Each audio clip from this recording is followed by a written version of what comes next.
Imagine you're walking through one of those minimalist high-end boutiques. You know the ones, where there are only three items on a rack and the air smells like expensive sandalwood and existential dread. You see two white t-shirts folded on a marble table. They look identical. Honestly, they're probably made of the exact same organic cotton, stitched in the same factory in Portugal, and they serve the exact same function, covering your torso. One of them has a generic tag and costs 15 euros. The other has a tiny, almost invisible red rectangular logo on the chest and costs 450 euros. Now, according to every fundamental law of economics you were taught in school, a rational human being should buy the 15 euro shirt and laugh at the guy buying the other one. The law of demand is pretty clear. As the price of a good goes up, the demand should go down. It's the bedrock of capitalism. We're supposed to seek value and efficiency, right? But we all know that's not what happens in the real world. In the real world, the 450 euro shirt sells out in minutes. People will literally camp on a rain-slicked sidewalk in London or Berlin just for the privilege of handing over their rent money for it. If the company lowered the price to 30 euros, nobody would want it anymore. The demand exists specifically because the price is irrationally, offensively high. It's a glitch in the human operating system, a bug that keeps millions of people perpetually broke, and it's called the Veblen paradox. My name is Captain Capital, and I spend way too much time analyzing why we make financial decisions that effectively set fire to our own futures. I'm obsessed with human psychology and why some people seem to navigate the world of wealth effortlessly, while others are trapped in a cycle of looking rich while being one paycheck away from a total meltdown. If you've ever felt that strange magnetic pull to buy something you couldn't afford just to prove to someone else that you could, you're in the right place. Today, we're going to dissect the psychology of status. We're going to explore why we are hardwired to signal wealth we often don't have, how luxury brands weaponize our own insecurity against our bank accounts, and why the only way to actually become wealthy is to stop trying so damn hard to look like it. The man who saw through the gold.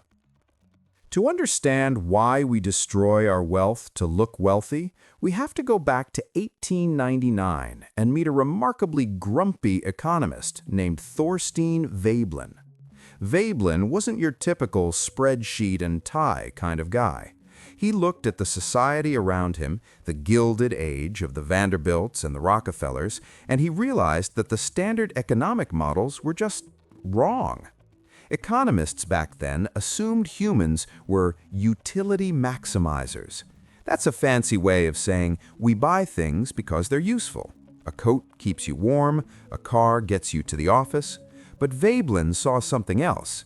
He saw people buying silver spoons that were too heavy to actually eat with, and corsets that made it physically impossible to breathe. He realized that for a certain class of people, utility wasn't the point at all. The point was waste. He coined the term conspicuous consumption. The core idea is that in a stratified society, the most efficient way to prove you have high status is to publicly waste resources. If you can afford to buy a watch that tells time no better than a 15 euro Casio, but costs as much as a brand new Volkswagen, you're sending a powerful signal to the tribe. You're saying, I have so many resources that I can afford to set fire to this pile of cash and still survive. It's the ultimate flex. And to be honest, we haven't changed a bit since 1899. We've just traded silver spoons for digital luxury and designer sneakers. This brings us to the core mechanism of the Veblen paradox. For certain goods, the price is the feature. Think about a normal market. Price is a barrier, right? It's the pain you have to endure to get the product.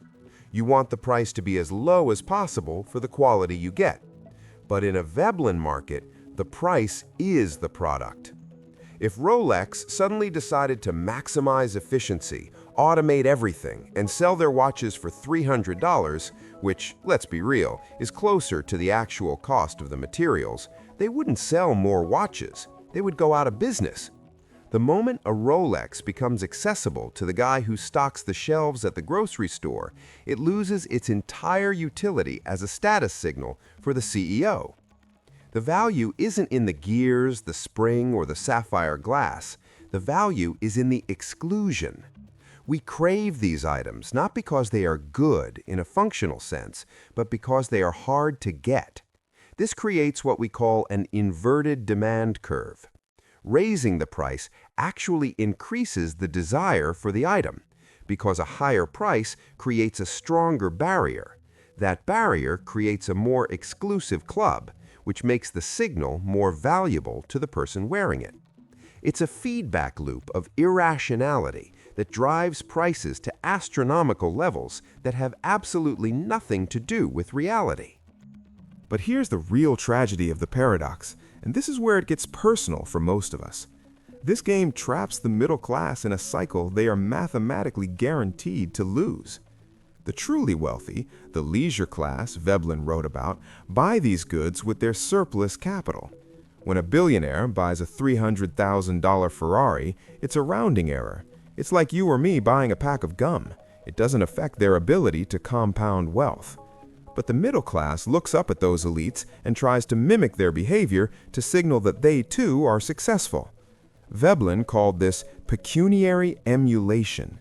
You buy the luxury SUV, the designer bag, and the latest iPhone, not because you can afford them, but because you're terrified of looking like you can't. You finance the appearance of wealth by destroying the actual mechanism of wealth. Think about the math for a second. Every $1,000 you spend on a depreciating luxury item to look the part is $1,000 that isn't sitting in an index fund compounding at 7% or 8%. Over 30 years, that one designer bag didn't cost you $1,000. It cost you nearly $8,000 in future freedom. You're trading your 401k contributions and your stock portfolio for a leather strap and a logo just to send a signal to strangers at a stoplight who aren't even looking at you. The peacock's tail and financial suicide. To be honest, we can't entirely blame ourselves. This biological drive is rooted deep in our evolutionary history. We are social primates, and for millions of years, status equaled survival. High status meant better food, better protection, and better mates. Think about the peacock. Evolutionarily, that massive, colorful tail is a disaster.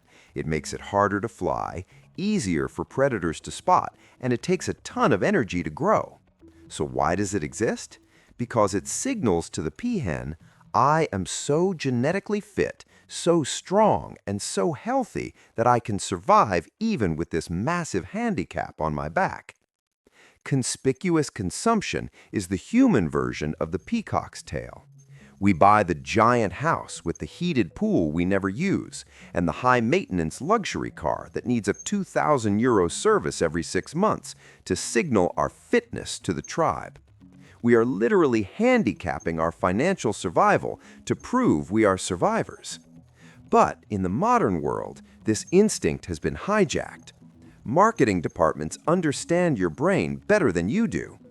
They know that if they create artificial scarcity, like Hermes does with the Birkin bag, where you basically have to audition for the right to spend €10,000, they trigger that primal status anxiety. They make you feel like if you don't have the tail, you're failing at life. The shifting goalposts of quiet luxury. The danger of the Veblen paradox is that the goalpost is always moving. Veblen described it as a treadmill of consumption. As soon as the middle class stretches their budget to buy the entry-level luxury item, the Louis Vuitton bag or the Mercedes C-Class, the elites move on. The logo that used to signal wealth becomes basic or tacky once everyone has it. This is why we're seeing the rise of quiet luxury or stealth wealth. Now, the elites are wearing $600 cashmere baseball caps with no logos and $1,000 plain white t-shirts. It's a coded language. It's a way of saying, I'm so rich, I don't even need to show you a logo. Only the people in my tax bracket will recognize the quality of this fabric. And what does the middle class do? They scramble to catch up, throwing out their logo-heavy gear to buy the new subtle trend. You're running a race against people who have infinite stamina and bank accounts, while you're sprinting on a broken ankle. It's an irony of the highest order. By trying to signal membership in the rich class, you're taking the specific actions, overspending and underinvesting, that ensure you stay in the poor class. The solution: opting out of the game. So, how do we break the spell? How do we stop being the peacock that gets eaten by the predator of debt? The solution is to opt out of the status game entirely. You have to realize that in the 21st century, true status is freedom, not stuff. The person driving a 10-year-old Toyota who has 1 million euros in the bank and can quit their job tomorrow has infinitely higher status than the person in a brand new Range Rover who is 2 paychecks away from insolvency. We have to decouple our self-worth from our signal worth. I want you to adopt a philosophy of stealth wealth. The truly wealthy people I know, the ones who have actually won the game, are often the ones you would walk past in the grocery store without a second glance. They understand that wealth is what you don't see. Wealth is the nice car you didn't purchase. It's the diamond you didn't buy. It's the first-class upgrade you declined so you could put that money into an asset that actually pays you. Wealth is financial assets that haven't yet been converted into stuff that people can see. When you feel that urge to buy a Veblen good, something that's expensive just for the sake of being expensive, stop and ask yourself, am I buying this for the utility or am I buying it for the signal? If you were the last person on earth, would you still want it? If the answer is no, then you're falling into the trap. You're sacrificing your freedom to impress people who are likely drowning in their own debt anyway. Thorsten Veblen taught us that we are monkeys obsessed with shiny objects, but we have the power to override that programming. We can choose to value compounding over consumption. We can choose to be the master of our money rather than the slave of our status. The most impressive signal you can send to the world isn't a watch on your wrist, it's the peace of mind in your eyes.